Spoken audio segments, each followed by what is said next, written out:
नमस्कार दोस्तों, BR07 channel में आप सभी का स्वागत है। तो दोस्तों, इंडिगो की बढ़ रही है परेशानी क्योंकि इंडिगो के पास नहीं है यात्री। जी हाँ दोस्तों, हम आपको बता दें कि इंडिगो की शुरुआत दरभंगा में 5 जुलाई से हुई थी, जिसके बाद ऐसा लग रहा था कि अब दरभंगा एयरपोर्ट से इंडिगो की किस्मत चमकने वाली है और इसके साथ साथ दरभंगा एयरपोर्ट का भी विकास हो सकेगा, जिसके लिए इंडिगो ने भी कड़ी मेहनत की है और कई प्रकार के प्लान बनाए, जिसके द्वारा हुआ ऐसा कि दरभंगा एयरपोर्ट पर कामयाबी का परचम लहरा सके और इससे स्पाइसजेट को पस्त कर सके। और इसी प्लान के साथ इंडिगो ने हैदराबाद और कोलकाता से अपनी फ़्लाइट की सेवा शुरू की और इसके साथ बाकी शहरों के लिए कनेक्टिंग फ़्लाइट की सेवा जारी रखा।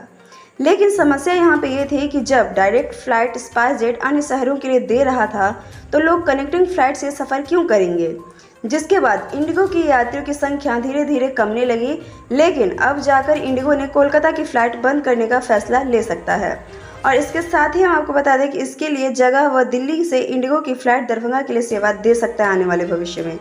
और इसके लिए बहुत ही जल्द DGCL के पास अप्रूवल भेजा जाएगा, जिसके माध्यम से ये डिमांड की जाएगी कि उन्हें दरभंगा से दिल्ली जाने का एक समय और एक रूट दिया जाए, जिसके माध्यम से वह यात्रियों को सेवा दे सके और इंडिगो में यात्रियों की संख्या बढ़ सके। तो दोस्तों, अभी यहाँ पे देखने वाली बात ये होगी कि अप्रूवल कब मिलती है और अप्रूवल मिल भी पाती है या नहीं। तो दोस्तों, इस बारे में आपकी क्या राय है, ज़रूर कमेंट करें। साथ ही दरभंगा से जुड़ी तमाम खबरों के लिए आप हमारे चैनल को सब्सक्राइब कर लें और बेल आइकन प्रेस करना बिल्कुल भी ना भूलें, ताकि हर अपडेट समय के साथ हम पहुँचा सकें आप तक।